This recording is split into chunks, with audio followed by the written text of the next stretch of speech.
Syria में असद सरकार का धराशायी होना मिडिल ईस्ट में इजराइल के दुश्मनों की ताबूत में आखिरी कील साबित हो चुका है। 14 महीने के जंग के बाद बेंजामिन नेतन्याहू ने न सिर्फ 4 प्रण पूरे कर लिए हैं, बल्कि उन्होंने मिडिल ईस्ट का नक्शा हमेशा के लिए बदल दिया है।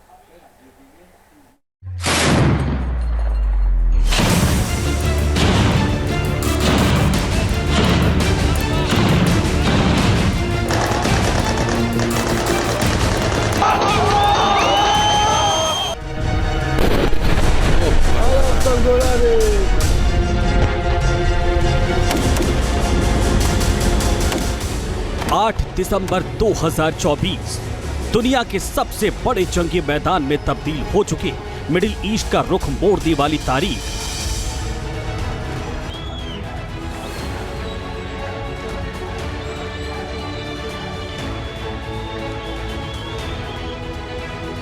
वो तारीख जिस दिन 50 साल से ज्यादा तक सीरिया के सीने पर बैठकर राज करने वाला असद परिवार की सत्ता का खात्मा हो गया।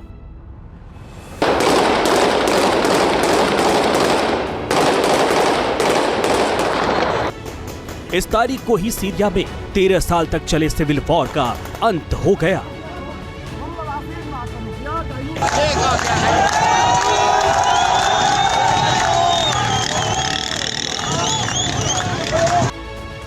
और 24 साल तक तानाशाह की तरह शासन करने वाले बशर अल असद अपना मुल्क छोड़कर भागने को मजबूर हो गए।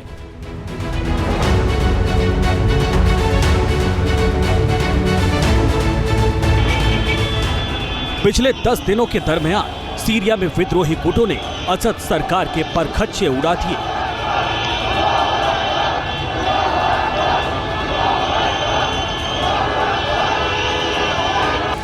विद्रोहियों के सामने असद की सेना के पैर उखड़ गए, लेकिन सीरिया में जो कुछ भी हुआ उसका एक सिरा 7 अक्टूबर 2023 से भी जुड़ा है, जब इजराइल के अंदर घुसकर हमास के आतंकवादियों ने हमला बोला था और मिडिल ईस्ट में नया खूनी चैप्टर खोला था। हमास के इस हमले के बाद इजराइल के प्रधानमंत्री बेंजामिन नेतन्याहू ने मिडिल ईस्ट में एक के बाद एक ऐसी चालें चली कि गाजा से लेकर लेबनान और ईरान और इराक होते हुए सीरिया तक नक्शा बदल गया। अब तो सीरिया के अंदर भी इजरायली हथियार गरज रहे हैं। इजरायली सेना दमिश्क को अपने हमलों की जद में ले चुकी है।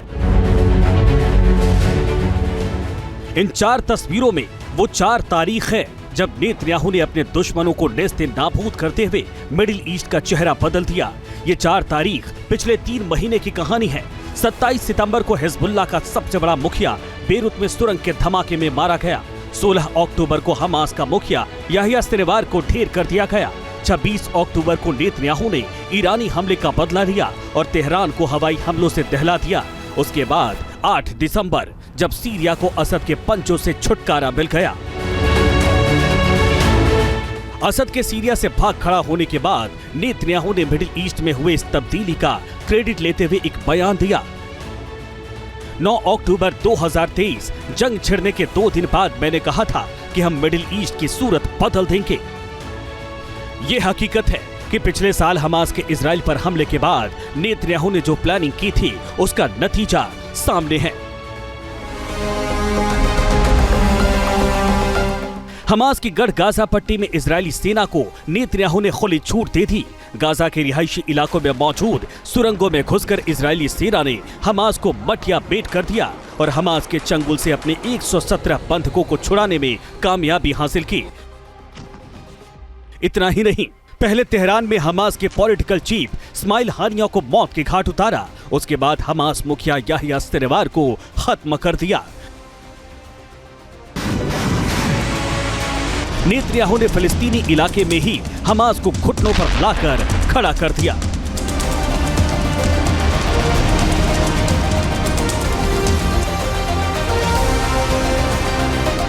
इजराइल एक तरफ हमास को मिट्टी में मिला रहा है तो दूसरी तरफ लेबनान में हिजबुल्लाह की ताकत निचोड़ रहा है।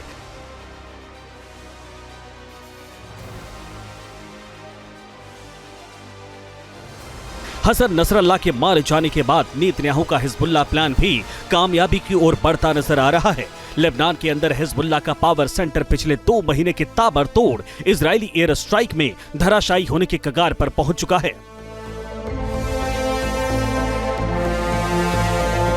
मिडिल ईस्ट का फेस तो निश्चित तौर पर बदला है, क्योंकि हम देख रहे हैं कि गोलन हाइट्स का वो बफर जोन जिसके ऊपर कई देश अपना अपना दावा करते थे, इस समय पूरी तरह से इजरायली फोर्सेस के कब्जे में है। गोलन हाइट्स को वो अपना बना चुके हैं और ये वो इलाका है जिसका क्षेत्रफल गाजा पट्टी से दुगने से भी बड़ा है। यानी कि अगर भूगोल की बात करें तो वो तो बदल चुका है, और अगर राजनीति की बात करें तो 50 सालों से सीरिया में बैठी हुई असद की गवर्नमेंट देखते देखते ही गिरा दी गई, और उसके पीछे इजराइल का हाथ था, ये सब जानते हैं। हमास पूरी तरह से एलिमिनेट हो चुका है, हिजबुल्ला की कमर तोड़ दी गई है, नसरल्लाह जैसे उसे कमांडर्स मार दिए गए हैं। ईरान के साथ तनाव चरम पर जरूर है, लेकिन अभी भी वो युद्ध में नहीं बदल रहा है, यानी इजराइल टूट नहीं रहा है। ईरान को एक कॉशन के साथ रोक करके रखा हुआ। हमास और हिजबुल्लाह के लगाम कसने के साथ इजराइल ईरान के साथ सीधी जंग लड़ रहा है। इजराइल के खिलाफ हमास और हिजबुल्लाह ईरान के प्रॉक्सी टेरर ग्रुप हैं। ईरान इन्हें एक्सिस ऑफ रेजिस्टेंस कहता है, जिसमें यमन के हूती विद्रोही भी शामिल हैं, लेकिन इजराइल ईरान समर्थित इस समूह को एक्सिस ऑफ एविल मानता है। सीरिया में असद की सत्ता के खात्मे के साथ ही मिडिल ईस्ट में ईरान के हाथ लगभग कट चुके हैं। इसीलिए नेतन्याहू दावा कर रहे हैं कि इजराइल के ताकतवर एक्शन से मिडिल ईस्ट में एक्सिस ऑफ एविल ध्वस्त हो चुका है। फारस की खाड़ी से लेकर भूमध्य सागर और ईरान से लेकर इराक, इराक से लेकर सीरिया और सीरिया से लेकर लेबनान तक। This collapse is a direct result of our forceful action against Hezbollah and Iran, Assad's main supporters. It set off a chain reaction of all those who want to free themselves from this tyranny and its suppression. But it also means we have to take action against possible threats. One of them is the collapse of the Separation of Forces Agreement from 1974 between Israel and Syria. This agreement held for 50 years. Last night it collapsed. The Syrian army abandoned its positions.